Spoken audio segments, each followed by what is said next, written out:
One of the biggest lies ever told about sports is that sports and politics don't mix. Often when people say keep politics out of sports, what they really mean is shut up and dribble. Or they mean stick to sports unless it's politics I agree with. Johnny, I mean, you campaigned for President Trump. How do you think he's doing?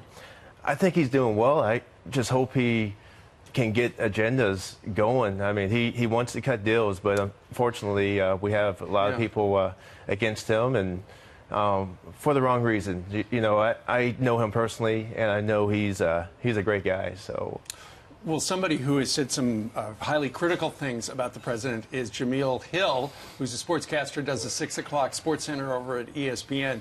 Earlier on a tweet this week referred to the president as a white supremacist. People were wondering what ESPN would do. Apparently they talked to her. She apologized to them, said she felt bad that she put them in a bad light. Well, that's good that she owned up to it. You know, and I want to watch sports for sports. Thank you. You know, when the politics get involved with sports, it gets a little bit touchy. Johnny Damon appearing on Fox News to support Donald Trump while also telling me to stick to sports. Irony truly has been unalive. Now, politics touches everything we do, even our precious little sports. In fact, especially our precious little sports. So I wanted to create a space where sports and politics not only mix, but they matter. The marriage of sports and politics isn't exactly new. In fact, it's old as fuck.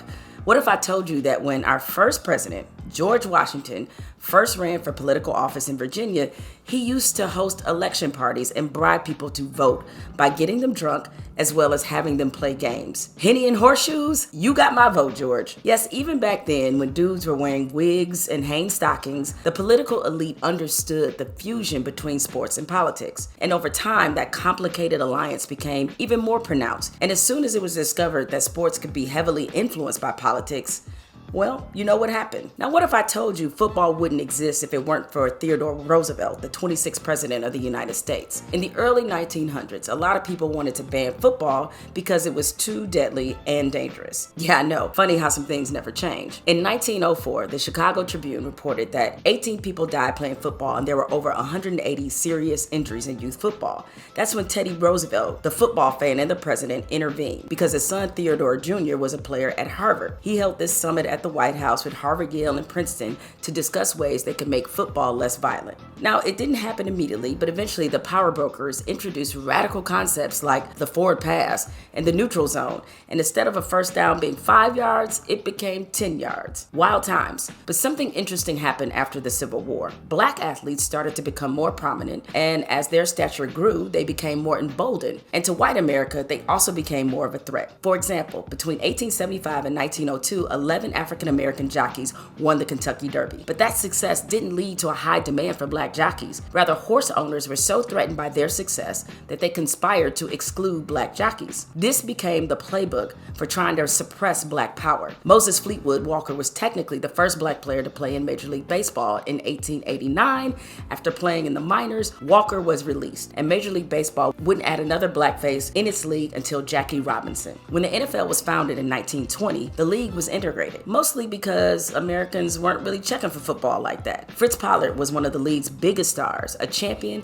who became the league's first black head coach. But in 1933, George Preston Marshall, the owner of the Washington football team, led a movement to ban black players from the league as the Great Depression intensified. Marshall was a hard ER racist who once said, "We'll start signing Negroes when the Harlem Globetrotters start signing whites." The last thing Marshall wanted was for white folks to see black players making a living playing football when good old white folks were struggling just to eat. So from 1933 to 1945, black players were banned from the NFL. And to no one's surprise, the last team in the NFL to sign a black player was the Washington football team, which didn't happen until 1961. According to longtime sports journalist Bill Rhoden, who authored the powerful book $40 Million Slave, black athletes have always had to navigate their success in systems designed to deny them power.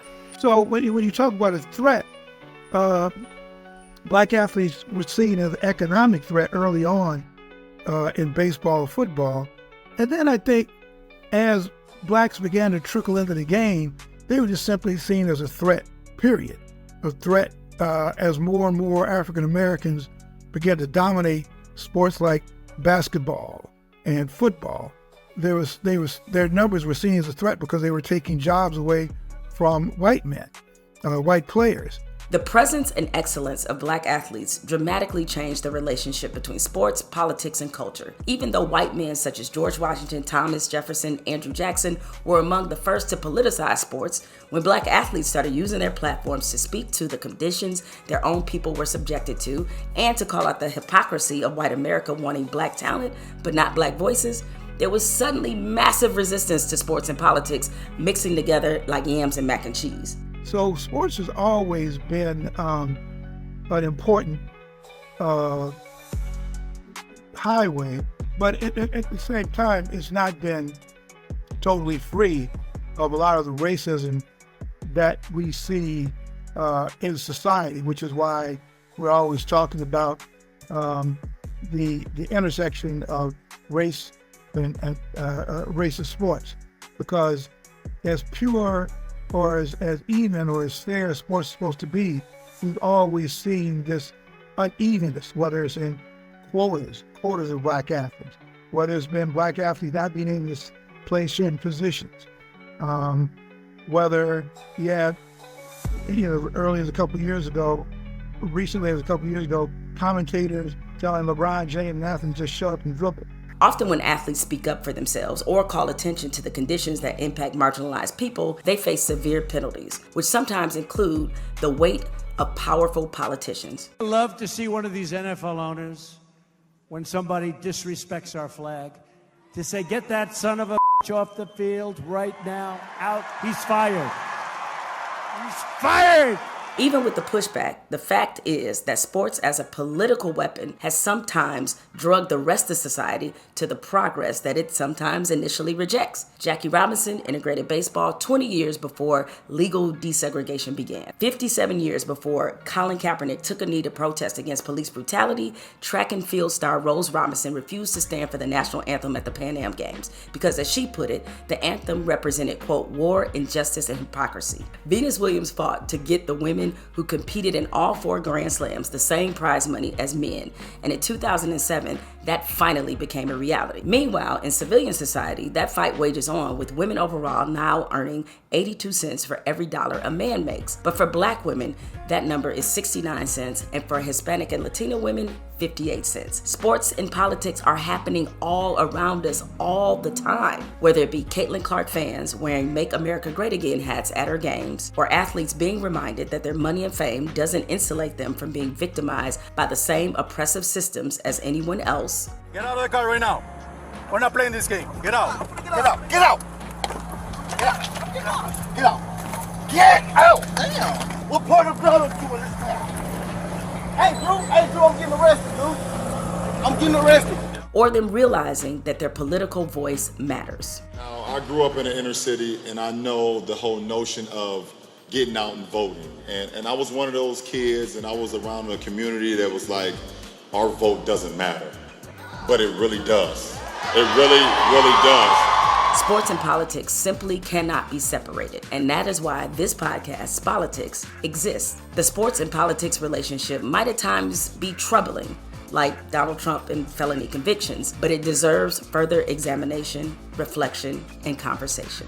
I'm Jemele Hill, and I approve this message.